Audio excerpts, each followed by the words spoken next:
Dans cette vidéo, nous allons déterminer la vitesse d'un point dans le repère cylindrique. Tout d'abord, nous allons rappeler l'expression de cette vitesse dans le repère cartésien. On rappelle que les coordonnées du point M s'expriment grâce au vecteur OM et à X, Y et Z. Pour trouver la vitesse du point M, que nous noterons Vm, il suffit de dériver les trois termes de l'expression du vecteur OM. Ce qui revient à utiliser la dérivée par rapport au temps de l'abscisse x, portée par le vecteur Ex, plus x multiplié par la dérivée par rapport au temps du vecteur Ex. On a bien un produit. La dérivée d'un produit est bien la dérivée du premier terme fois le deuxième, plus le premier terme fois la dérivée du deuxième. De la même manière, nous avons dy sur dt, porté par le vecteur EY, plus y dEy sur dt, plus dz sur dt, et enfin le dernier terme, z dEz sur dt. Et là, nous pouvons remarquer que le repère cartésien a cela de particulier que les vecteurs Ex, Ey et Ez sont constants, c'est-à-dire que la dérivée temporelle de Ex, Ey et Ez est nulle. On retrouve l'expression classique du vecteur Vm dans le repère cartésien, qui est porté par trois composantes qui sont les dérivées par rapport au temps des coordonnées x, y et z.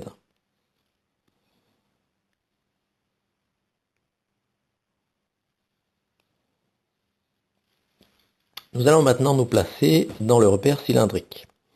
On rappelle que l'expression du vecteur OM dans le repère cylindrique est donnée par R, ER, plus Z, EZ.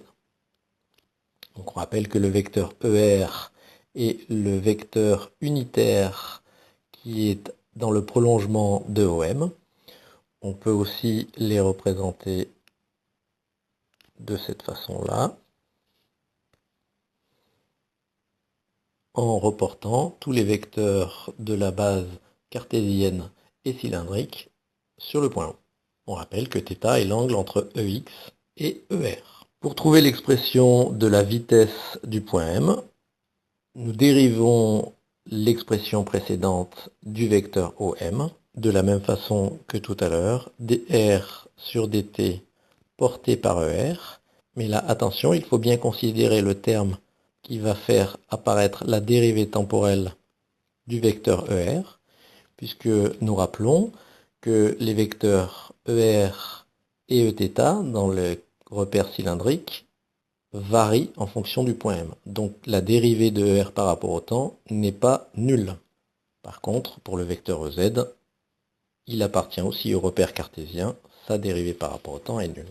Il nous faut maintenant calculer la dérivée du vecteur ER par rapport au temps. Pour cela, on peut exprimer les vecteurs ER et Eθ en fonction des vecteurs de la base cartésienne. ER n'est autre que cos θ selon Ex, on projette selon X, et sinus θ selon EY.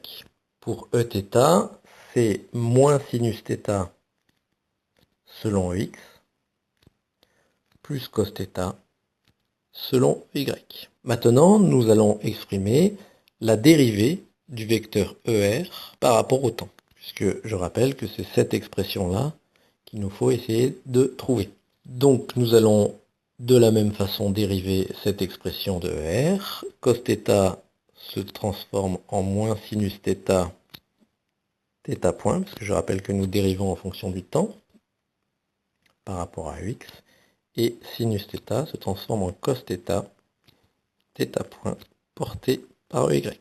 Là, nous remarquons que ce vecteur-là n'est autre que Eθ multiplié par θ point. On voit que selon X, il a moins sinus θ, et selon Y, il a cosinus θ. Nous pouvons donc exprimer les coordonnées de la vitesse du point M comme étant R point porté par ER, plus Rθ point porté par Eθ, plus enfin le terme dz sur dt porté par Ez.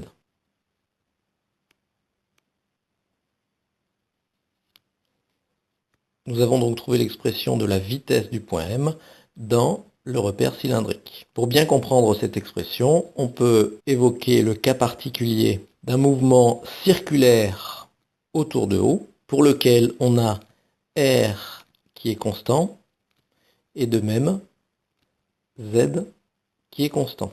À ce moment-là, l'expression de la vitesse du point M, le premier terme devient seulement fonction de Eθ, car le terme en ER est nul. Si R est constant, R point est nul. De la même façon, si Z est constant, dz sur dt ou Z point est nul. Et θ point n'est autre que la vitesse de rotation que nous noterons parfois oméga. On retrouve une expression que vous connaissez sûrement qui nous dit que dans un mouvement circulaire, la norme du vecteur vitesse n'est autre que le rayon du cercle multiplié par la vitesse angulaire. Voilà, cette vidéo est terminée.